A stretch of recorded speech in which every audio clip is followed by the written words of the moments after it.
Gabonaise, Gabonais, bonsoir. Bonjour, selon votre localisation géographique.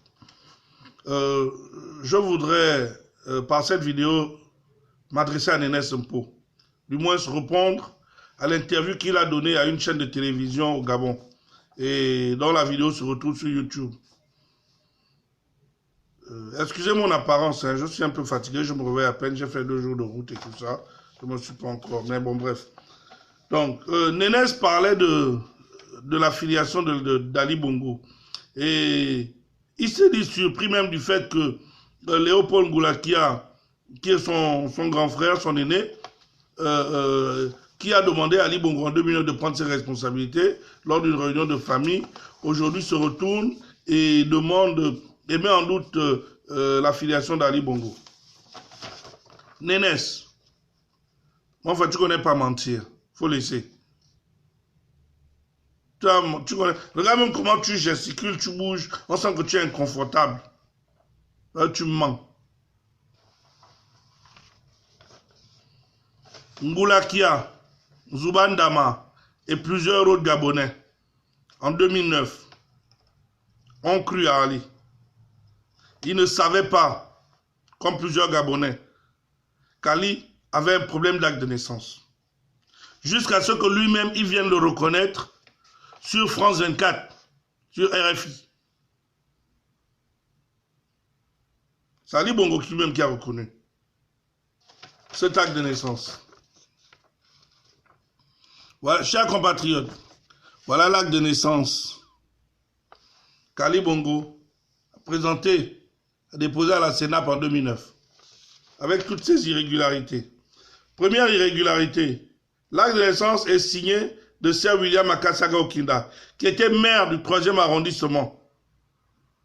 Maire CLR, c'est-à-dire du parti d'Assélé, Longue d'Ali, au 3e arrondissement.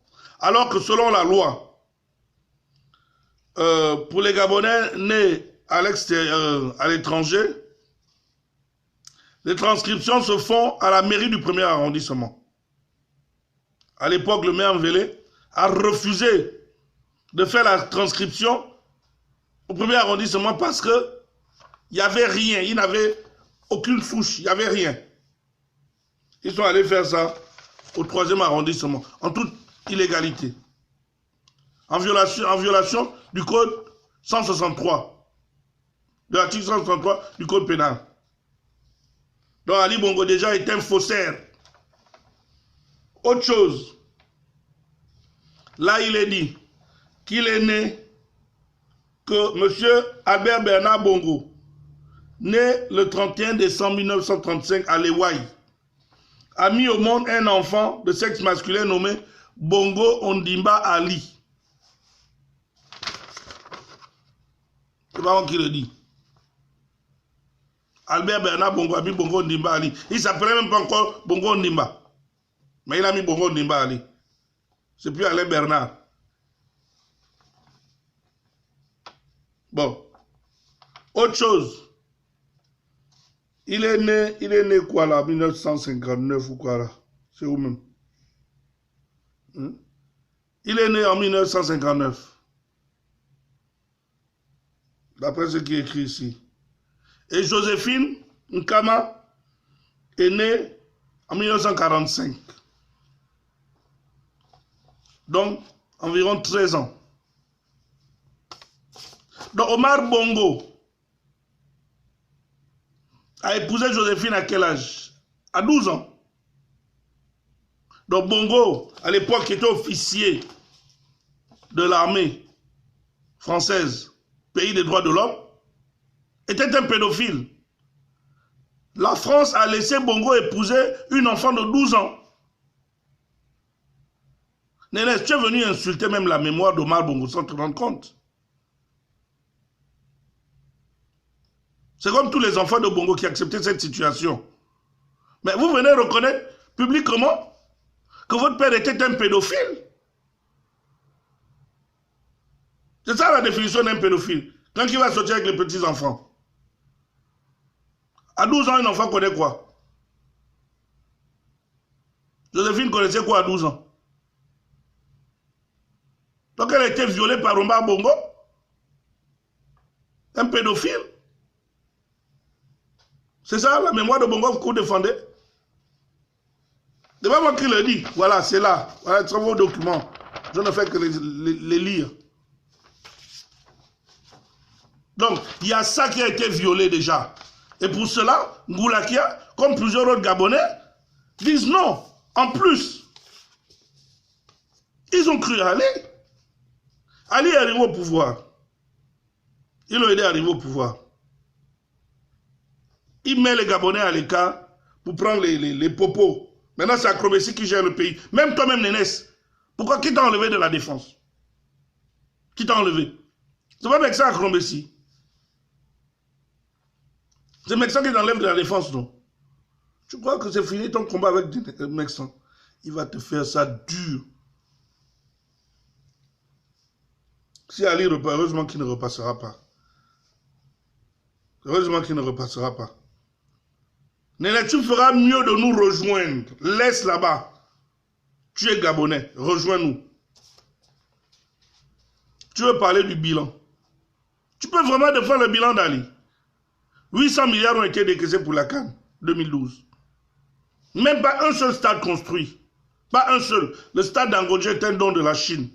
Il n'y a que la pelouse. 200 millions de francs CFA que le Gabon a payé. La pelouse. Qu'est-ce qui a été construit? Où sont les 800 milliards? Voilà Séloukan qui est parti déposer, qui ne sait ni lire ni écrire. Que toi tu as vu traîner là dans Libreville, vendre les cigarettes dans les caisses. Dans un seul compte au Panama, il va déposer 900 milliards. Tu as 900 milliards où tu es là? Tu as même 5 milliards où tu es là? Dis-moi. Ce sont les étrangers qui s'enrichissent?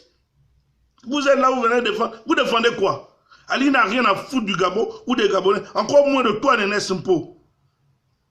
Et tu utilises jusqu'à ce qu'il aurait fini de t'utiliser. Il faut arrêter ça. L'esprit du patriotisme gabonais est rentré dans ton grand frère Léopold, comme dans plusieurs autres Gabonais. Il est la bienvenue. Je ne dis pas qu'il n'y a pas de reproche à faire à Léopold par rapport à quand il était aux affaires, comme plusieurs Gabonais, mais on va le faire ensemble. Il y a plusieurs Gabonais, chacun a fait un peu ceci, cela, on va le faire. Pour le moment, nous avons un pays à sauver. Nous sommes en train de perdre le Gabon. Tu veux parler du bilan d'Ali? Quel bilan? Lui-même, il a dit, il va construire 5000 logements minimum par an. Voilà 827 logements construits. 600 n'ont même pas les toilettes.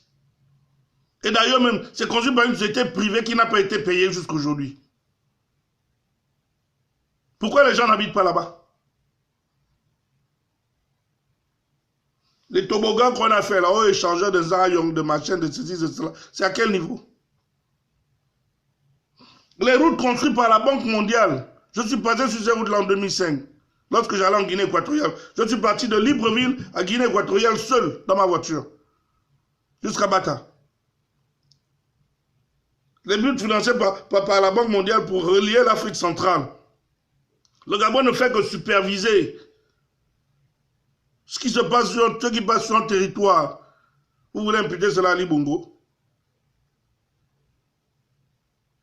Un menteur, un vendeur d'illusions. Le seul projet d'Ali, c'est le projet d'un coq. C'est tout. Tout le reste, c'est pas pour lui. Il faut arrêter ça. Nénès, ce mensonge n'est pas fait pour toi. Ali Bongo est un faussaire. Chers compatriotes, nous devons bloquer la candidature d'Ali Bongo. Il a fait faux. Il n'a pas d'acte de naissance. Il a essayé d'aller à gauche, à droite pour essayer de prendre encore les actes de naissance. Tous des faux. Je pouvais tout imprimer, mais je n'ai pas le temps. Parce que déjà, celui qu'il a présenté en 2009 est un faux. Que Madame Moranto, M. Abogela, cette fois-ci, prenez vos responsabilités. Comme l'ont dit les leaders d'opposition, que chaque Gabonais écrive à la CENAP pour contester la candidature d'Ali Bongo. S'il n'amène pas un vrai acte de naissance, pas le faux là, ou pas les autres faux.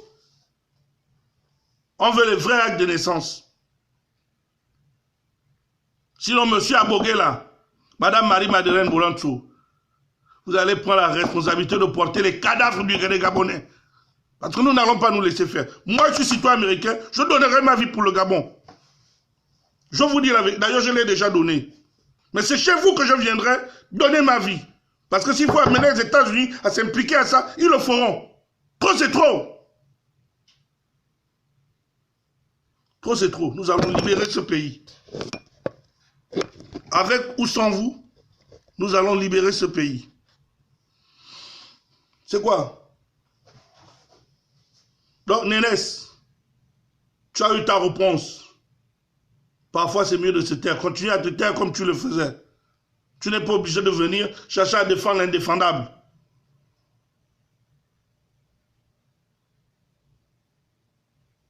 Grand Léopold, tu as tout mon soutien. Monsieur Zoubandama, vous avez mon soutien. Je suis un pro-Ping. Je resterai un pro-Ping. Je demande aux Gabonais de se mettre, je vous demande tous de vous mettre derrière Jean Ping. Pour qu'ensemble nous libérons ce pays.